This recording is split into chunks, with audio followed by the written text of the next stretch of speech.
Bonjour à tous, bienvenue sur ce bulletin numéro 23 de la Web TV de Veille Stratégique, le second bulletin de la semaine. Et aujourd'hui, l'actualité sera encore centrée autour du front ukrainien et de la situation en Terre Sainte entre Palestiniens et Israéliens.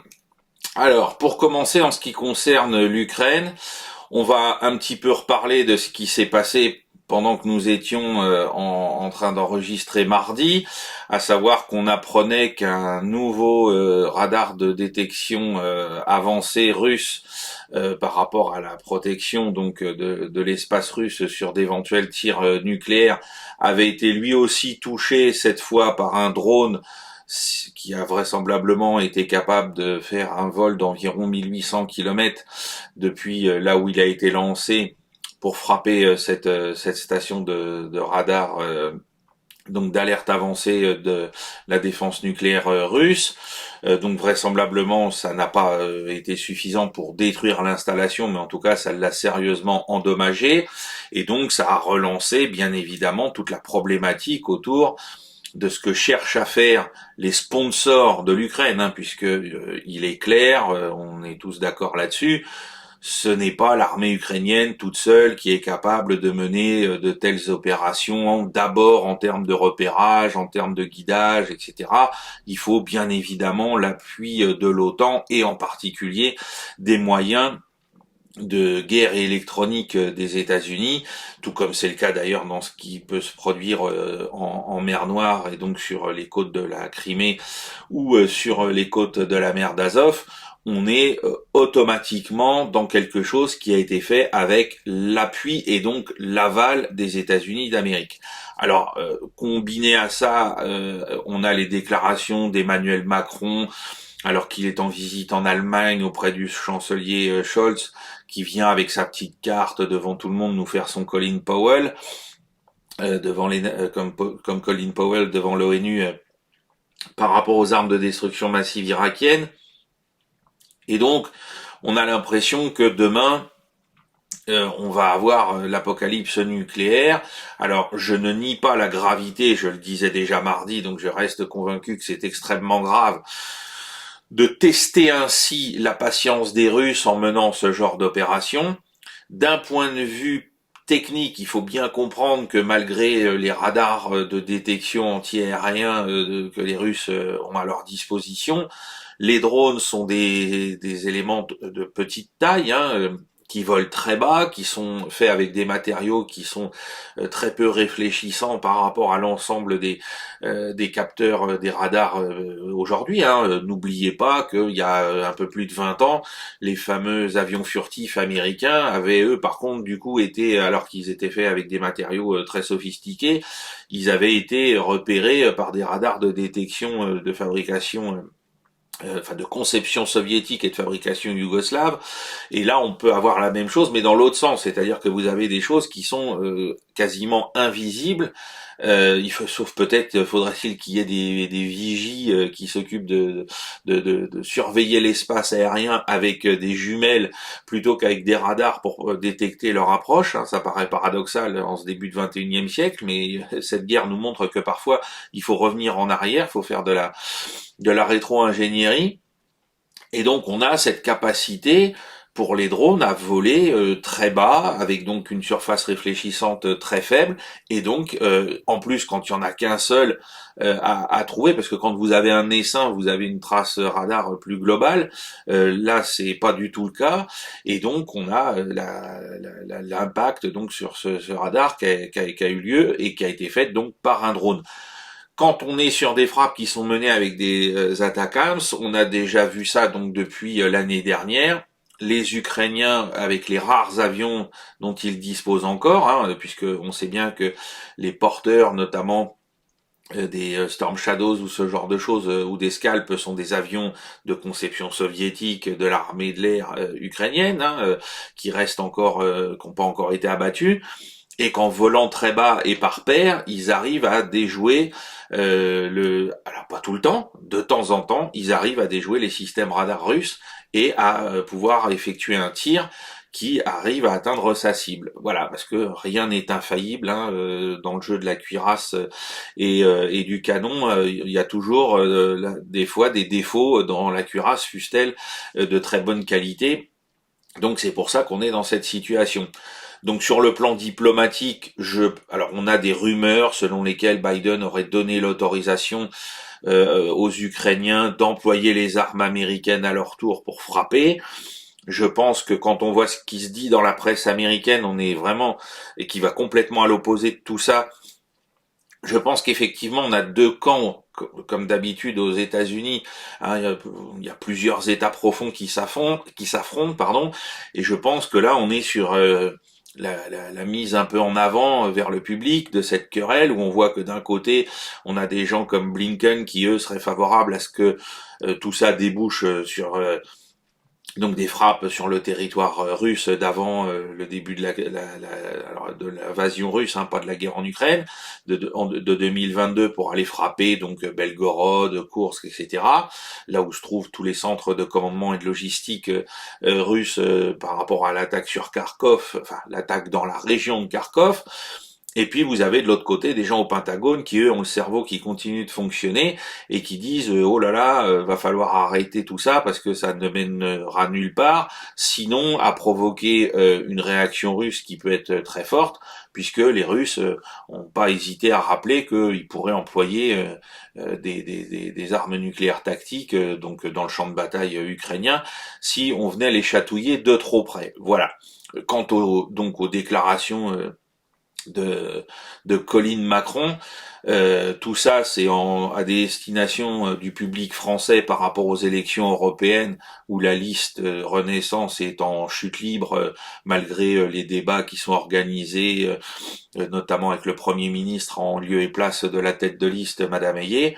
Donc on voit bien que comme c'est le cas depuis donc maintenant presque 2 mois et demi, toutes ces déclarations sont des déclarations d'abord qui sont tournées vers le public français pour lui faire peur, pour lui dire voilà, n'oubliez pas, le RN c'est le parti qui a obtenu des prêts pour les campagnes présidentielles de Madame Le Pen il y a quelques années de banques russes avec donc l'accord de Vladimir Poutine, donc ce sont des agents russes. Bien évidemment, personne ne rappelle l'implication des banques anglo-saxonnes et de leurs filiales dans le soutien à Emmanuel Macron.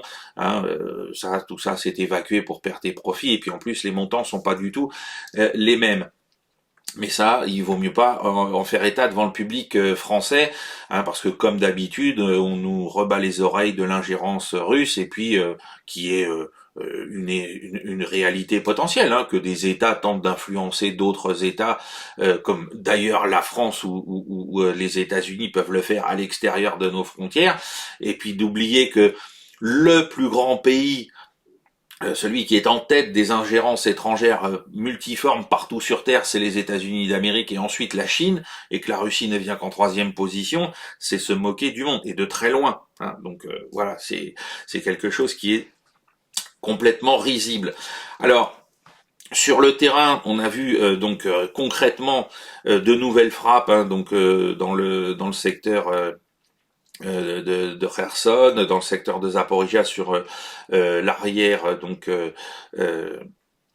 des frappes russes hein, cette fois-ci sur l'arrière du front ukrainien, et on a vu à nouveau une attaque combinée qui a été menée par des drones et des missiles donc occidentaux de l'armée ukrainienne contre la Crimée. Hein, ça a été les échanges de tirs aérobalistiques ou de drones ces dernières 24 heures.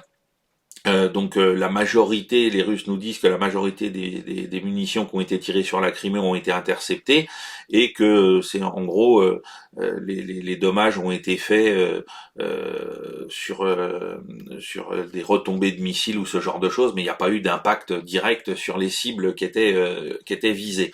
Donc voilà, on sait très bien que les frappes qui sont menées par des outils, notamment, je le répète, les lance lance-roquettes multiples Vampire dans le secteur de Belgorod ne visent pas principalement les concentrations de forces russes. On continue depuis plusieurs semaines, et avant même l'initiative russe dans le secteur de Kharkov, on continue d'avoir des tirs qui sont d'abord sur des agglomérations. Donc quand on vient nous dire les Russes sont toujours attirés sur les civils et qu'on oublie ce que fait l'armée ukrainienne, on est bien évidemment encore dans de la désinformation et dans du deux poids, deux mesures. Ensuite, ce qui est très important de noter avant de parler un peu du terrain, c'est que l'écho qu'on a de ce qui se passe depuis que l'attaque sur Kharkov a eu lieu au niveau donc de l'augmentation de l'embrasement général du front, donc à l'initiative des Russes qui profitent de l'étirement des réserves humaines et matérielles de l'armée ukrainienne, c'est que les pertes de l'armée ukrainienne sont de plus en plus importantes au quotidien. On a certains rapports qui nous disent que on est jusqu'à à peu près 1200, 1300 morts et à peu près autant de blessés par jour dans certains cas depuis 3 semaines. Donc c'est extrêmement important et ça corrobore donc bien évidemment ce qu'on dit depuis l'année dernière, à savoir que les Russes sont dans une stratégie d'attrition et que l'exposition des réserves qui sont déployées, notamment dans le secteur de Kharkov, où aujourd'hui le rapport de force humain est de presque 3 contre 1 en faveur de l'armée ukrainienne. C'est-à-dire que les Ukrainiens sont, depuis la semaine dernière, d'après donc tous les calculs qui sont faits par les observateurs aussi, les Ukrainiens sont largement supérieurs en nombre. Sauf que en termes d'appui-feu, ils sont très inférieurs aux moyens russes, et que les Russes, finalement, donc ont fait cette incursion, tiennent le terrain, ont fait ce qui les intéressait, c'est-à-dire ils ont attiré vers eux les réserves ukrainiennes disponibles ou en cours d'instruction, et ils sont en train de les concasser.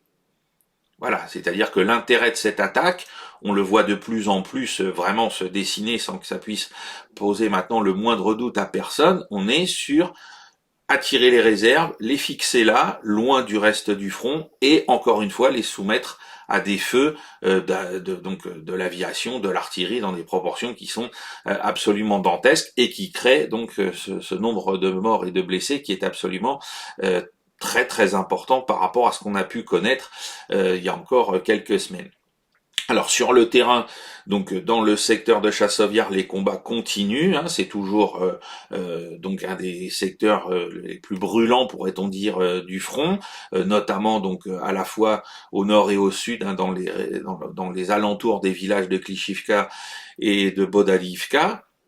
Ensuite, dans le secteur à l'ouest d'Avdivka, c'est pareil, on a des combats, alors encore une fois avec des progrès qui sont toujours mesurés parce que les Russes ne veulent pas risquer, eux, de courir de risques pour leurs troupes et d'encaisser des pertes importantes. Donc on a des combats qui se poursuivent autour de Soloviovo, Berdiche et Ocheretine, on continue.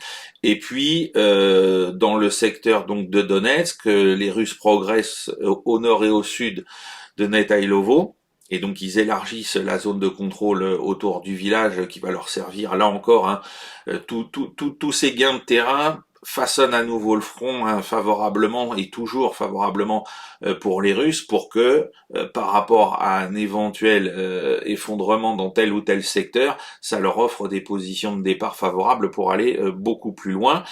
Et ensuite, on a également dans le secteur donc qui se trouve au nord-est d'Ougledar une progression dans la zone de Novomikhailivka qui donc là encore voit les troupes russes avancer sur le même rythme et toujours en concassant grâce à leurs appuis-feu les troupes ukrainiennes qui sont de plus en plus démunies. Alors des gens me disent mais le coup d'épaule il arrive quand? Le coup d'épaule il arrivera quand les Russes considéreront que ça ne leur coûtera quasiment rien humainement, non pas de le donner, mais de l'exploiter. Voilà, parce que les phases d'exploitation sont des phases extrêmement sensibles, extrêmement dangereuses sur le plan militaire, donc ils ne les lanceront que quand ils auront la certitude, non pas que le front va craquer, mais que quand ils se lanceront dans une exploitation, et donc dans une conquête plus rapide du terrain, ils ne courront quasiment aucun risque. Voilà pourquoi ils prennent tout leur temps, parce que de l'autre côté, les Ukrainiens continuent d'amener leurs réserves, et les Russes continuent de les détruire, donc c'est tout à fait favorable aux objectifs de guerre qui sont fixés par la Russie, c'est-à-dire détruire l'armée ukrainienne, hein, ne l'oublions pas. Alors, avant de passer au second sujet, comme d'habitude, je vous remercie de votre fidélité par rapport à la précédente vidéo et même aux deux précédentes vidéos qui ont connu un très grand succès. Donc, on vous remercie. Vous continuez à mettre un pouce en l'air, à partager, sur tous les réseaux. Hein. Je vous invite vraiment à aller vous abonner à la page Facebook, à notre blog. À mon compte perso sur X, Tercios del Sol, hein, qui est dans la description de cette vidéo, sur Telegram, hein, parce que Telegram, des fois, on partage des choses qu'on n'a pas le temps de repartager sur ces autres réseaux parce que c'est plus facile et puis qu'on n'a pas toujours le temps de faire les traductions. Merci encore à tous ceux qui ont fait un geste financier, hein, c'est très important. Je fais un petit rappel méthodologique parce que des fois on me dit vous avez pas besoin de nous, ce genre de choses. YouTube, vous le voyez, il y a des bandes annonces qui passent dans nos vidéos, donc ça nous rapporte un peu d'argent, mais pas beaucoup, hein. On est sur des sommes très modestes qui nous permettent donc de continuer d'acheter de la documentation ou des abonnements à des sites internet d'information géostratégique et vos dons, hein. Donc voilà comment on enrichit, si on peut dire, la chaîne et le pôle veille stratégique. Et donc vos vues sont extrêmement importantes dans le décompte des revenus publicitaires parce que plus il y a de vues, plus les pubs tournent et donc plus on nous reverse quelques centimes d'euros à chaque fois. Donc c'est pour ça qu'il est important que le nombre de vues augmente et que le nombre d'abonnés ne cesse d'augmenter. Et il n'y a qu'une seule méthode, c'est les partages. Parce que sur YouTube, on a découvert qu'à chaque fois qu'on essayait de faire une publicité via le système de YouTube, on a des problèmes dès qu'on parle des États-Unis, dès qu'on parle d'Israël.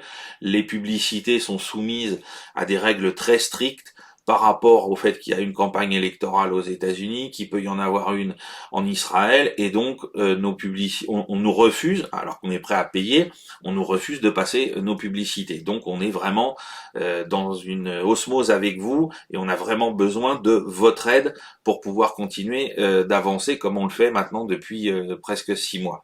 Voilà. Alors en ce qui concerne la situation entre la Palestine et Israël, on va d'abord parler de ce qui a été le plus important pour nous Français ces dernières heures, c'est la façon dont la situation à Gaza, la guerre à Gaza, est venue impacter encore un peu plus la politique intérieure en France, avec ce qui s'est passé, les deux épisodes de l'Assemblée nationale, avec ce député de la France insoumise qui a voulu exhiber un drapeau palestinien, puis ensuite la prise de bec entre un autre député de la France insoumise qui était interrogé sur ce que venait de faire son collègue et Meyer Habib, et en plus donc tout ça alors qu'hier soir on a eu le droit sur TF1 LCI par Darius Rochebain à l'interview de Benjamin Netanyahou en personne.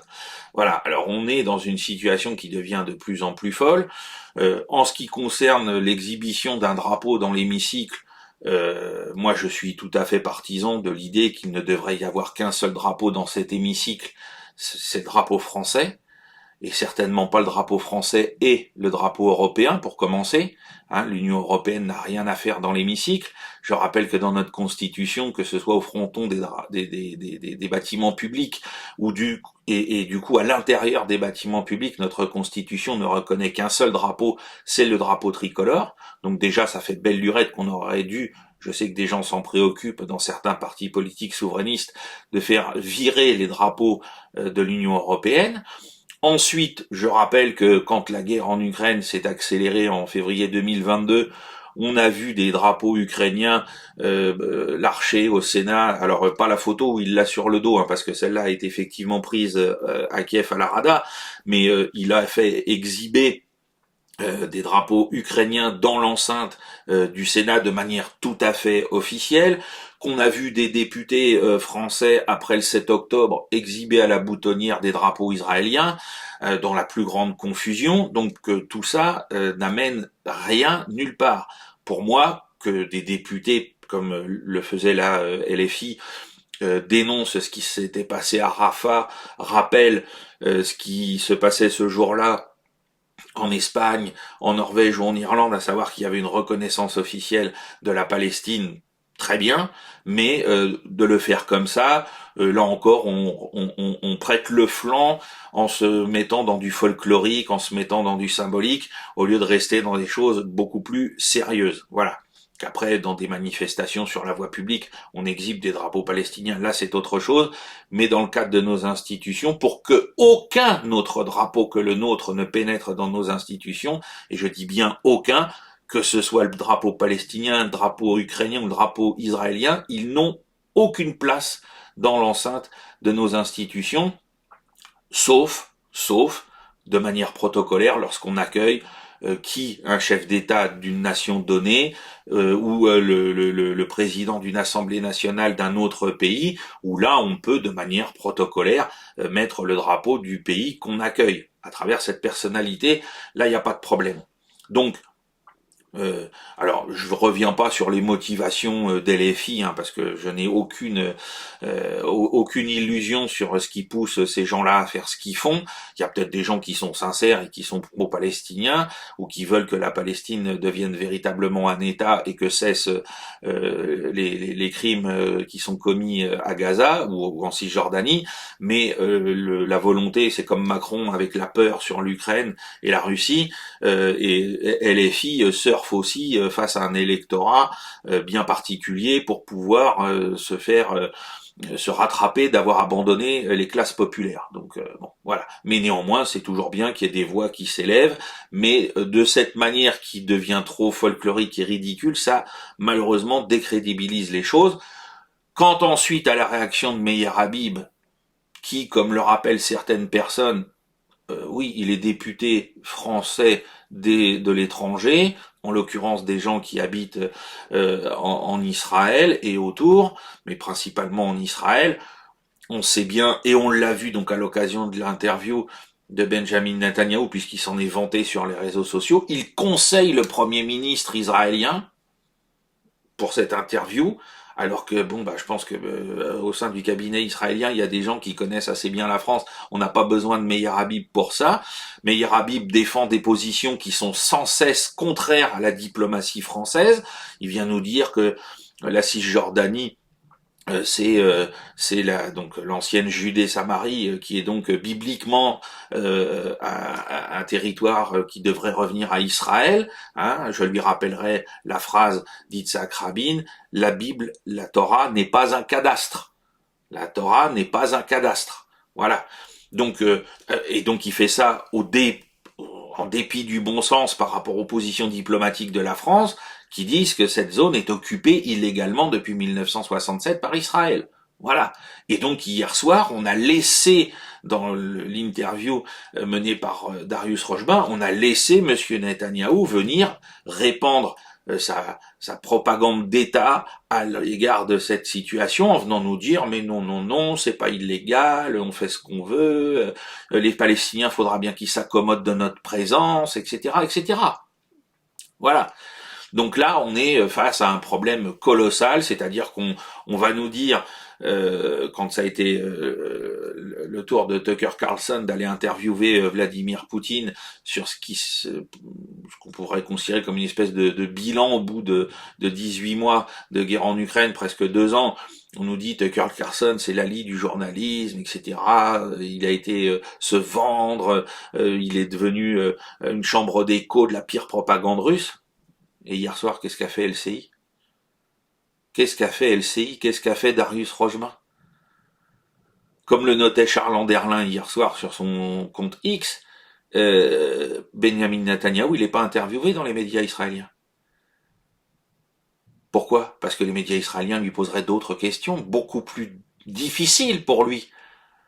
Beaucoup plus difficiles.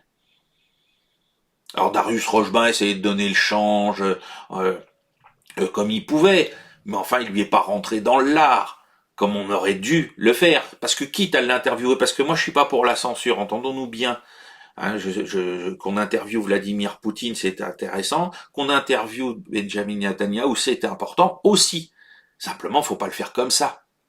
Faut pas lui laisser, faut que s'il se met à dire des choses qui sont complètement délirantes en termes de respect du droit international, ou en termes, par exemple, de venir nous parler de civilisation judéo-chrétienne, mais il se moque de nous, parce que les rabbins kahanistes qui le soutiennent, qui lui permettent d'être encore Premier ministre d'Israël aujourd'hui, vous savez ce qu'ils disent des chrétiens? Vous savez ce qu'ils disent des catholiques?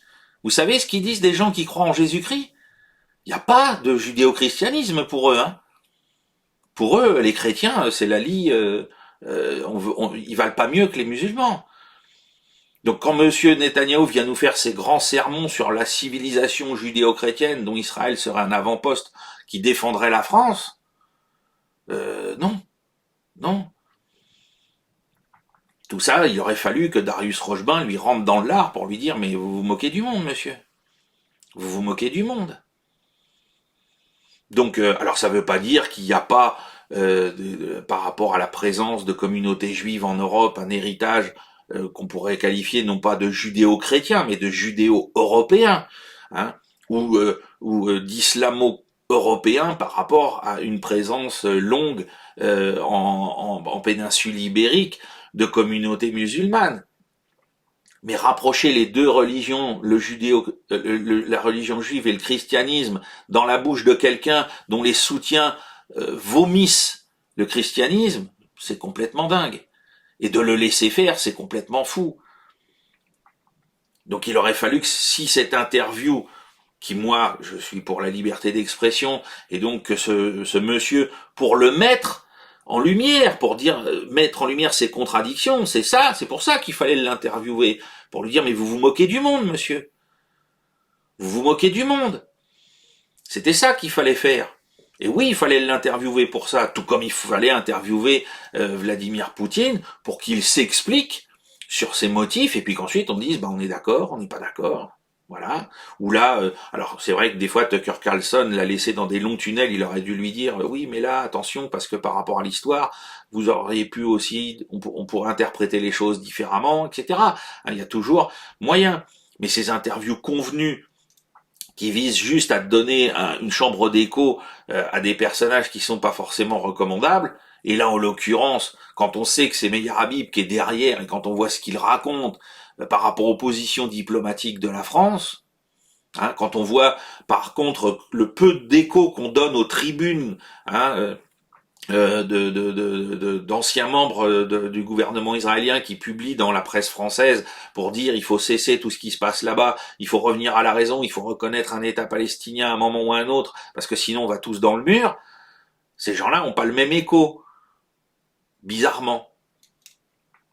Voilà, donc il faut que tout ça, ça s'arrête, parce que oui, la liberté d'expression, oui, aller titiller ces gens-là pour les mettre dans leur dernier retranchement, mais pas pour faire ça.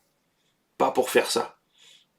Alors, en marge de tout ça, pour revenir à ce qui est le plus important, parce que là, on est dans des choses qui sont de nature symbolique et médiatique, c'est important, mais par rapport à ce qui se passe sur le terrain, on est donc dans l'attente d'une initiative de résolution prise, menée par l'Algérie pour ordonner un cessez-le-feu dans des conditions. La diplomatie algérienne nous dit que les États-Unis, par rapport à la façon dont le texte est rédigé, ne pourraient pas mettre leur veto. On ne peut que l'espérer et le souhaiter, et on ne peut que soutenir cette initiative du gouvernement algérien.